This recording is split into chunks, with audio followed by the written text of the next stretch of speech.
Those are coming over there, but they're farther away. Come on, Mama.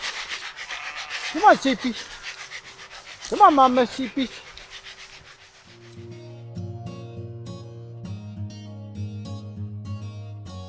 I grew up on a small dairy farm in the Twin Falls area of Idaho and started milking cows when I was 8 years old. When he was 14 years old and we were in the 8th grade, and that's when we first met, and he was the new kid in school, and I got to show him around the school, and we became really good friends, and we've been best friends ever since. Shortly after our marriage, we began milking 40 Jersey dairy cows and marketing milk. We were working 365 days a year. We were just basically doing all the work, no hired labor, and with marketing, bottling, and the milk. We just got tired and eventually felt like we needed to make some change, and we made that change when we had a fire. While we were struggling with the decision on whether to stay in the dairy business or not due to the extreme demands on our time and our energy, we were away at Carol's parents for New Year's Day in 1982, and we received a phone call saying that our home was on fire. Our fire had erupted by a malfunction in the water heater, and we lost pretty much all of our belongings. But really, that helped us to make that decision to pursue a different path in my career. We ended up selling the cows, and we kind of vowed that we would never milk cows or get back into milking or dairying again. After the fire, I took a job with the Idaho Department of Agriculture as a dairy inspector, inspecting dairy farms and dairy plants. And then I was able to get a little bit higher pay by working for some cheese plants and dairy processors. And then I decided to go back to school to study ag economics so that I could have more of an influence in dairy policy. And that led to a career with the United States Department of Agriculture, working in D.C. Our 14 years in Virginia were wonderful for both our family and my career. My kids, most of them graduated from high school in Virginia, were involved in sports. We had a lot of vacations to the ocean and to historical sites. But as we started contemplating retirement, I thought it would be nice to return to our native home in Idaho and pursue a small business.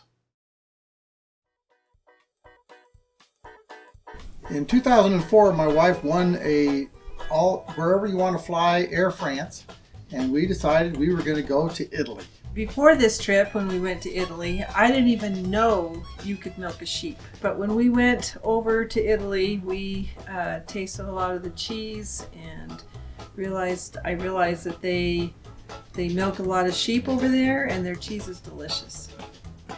We were looking on the internet, and Randall found this place here in Salmon, and he asked me if I would want to live in a barn, and my first reaction was no, because I'd seen some of the barns that he wanted me to live in. But he said, come look at this. And so I went and looked, and I said, oh, I could live in that barn. While we were out here, we came and looked at the property here, and we just fell in love with it, and we just really felt something inside about this place here. Real early in our marriage, we had a herd of Jersey dairy cows and marketed our milk in the Magic Valley area. And when we sold out after a fire, we said we would never milk again because we just were really tied down and really overworked. And we were kind of reluctant to get back into the dairy business. We've always been a close-knit family. We've had to move and move and move again, and we've had to adapt to a lot of changes. But I think the biggest change that really threw us for a loop was when Mom and Dad decided to move from Washington, D.C. to Idaho, living on a sheep ranch.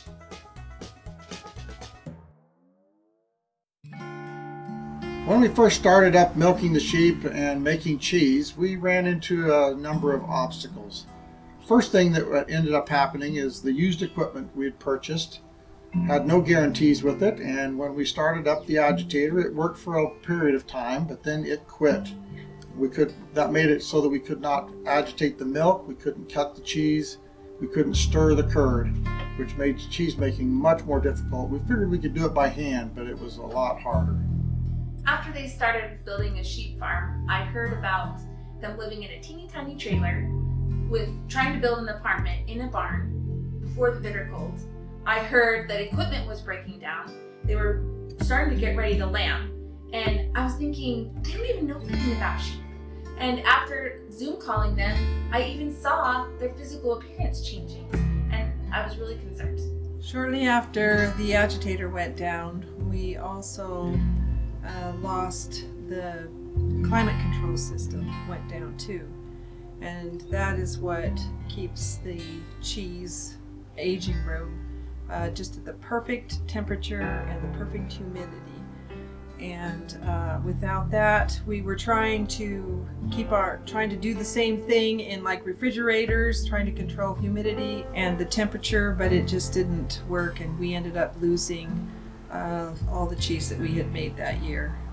Our vacuum pump that generates the vacuum for milking the sheep, it broke down as well. And all these things happened in the same week, and we could not get them fixed fast enough. So we lost the cheese and we lost the ability to milk the sheep, and so therefore our first year we ended up drying up the ewes early, and we had a number of things that we had to work out before we could start up again.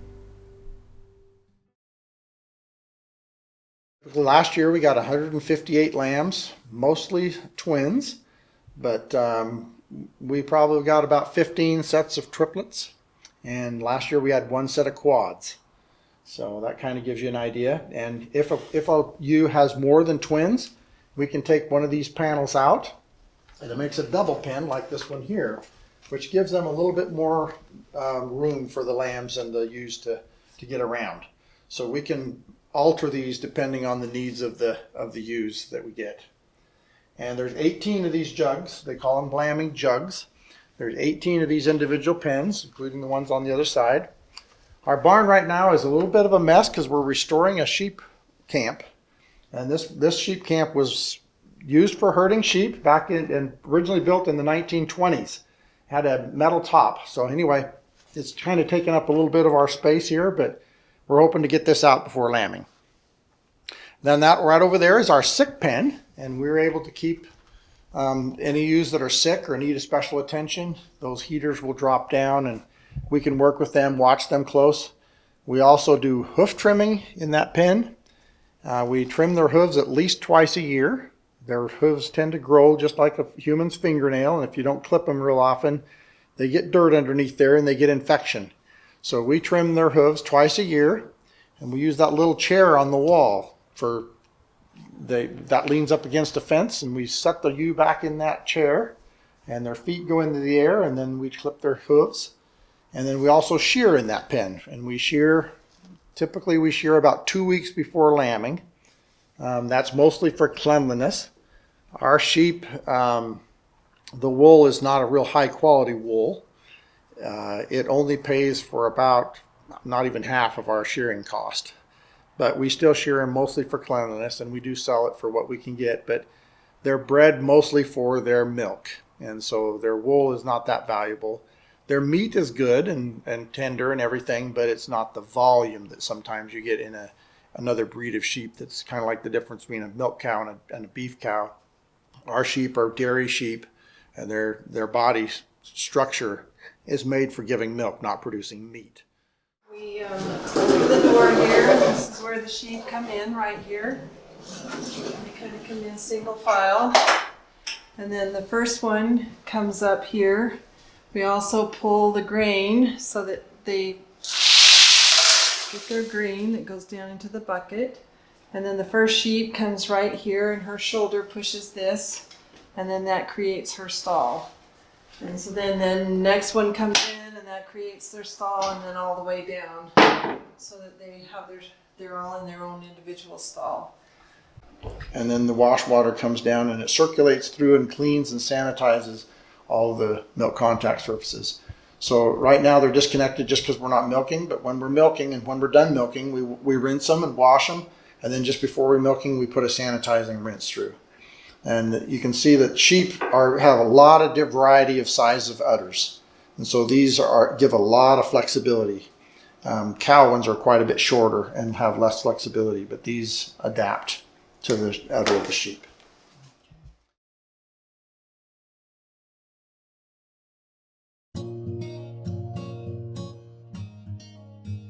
Earlier we mentioned some of the obstacles and challenges we encountered when we first started milking the sheep and making cheese. But we knew that this was the right place and where we needed to be and what we needed to be doing, and we just needed to take responsibility and get to work.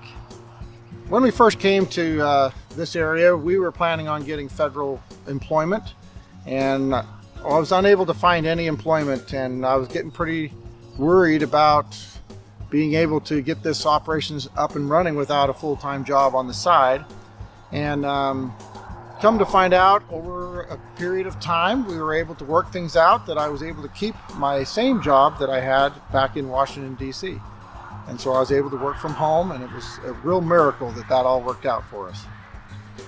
We'd had milking experience, but we'd never had any experience raising sheep, lambing sheep, working with sheep. And we found out that the only sheep experiment station in all of the United States was just 2 hours away from us.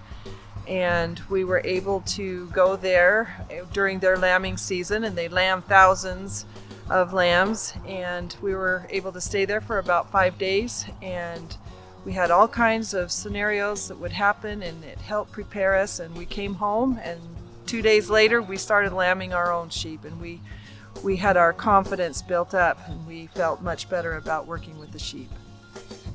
Also, we made a pretty heavy investment in a self-locking manger, and they don't make them for sheep, so I had it altered a little bit from a typical calf manger. And when we first got it in and we set it all up and tried to see if we could get it to work with sheep, it just was not working. And we thought, man, we made a big investment, and we're probably not going to be able to use it like we thought we could. But after making a few more adjustments and changing the setup, we were able to find a way to get it to work.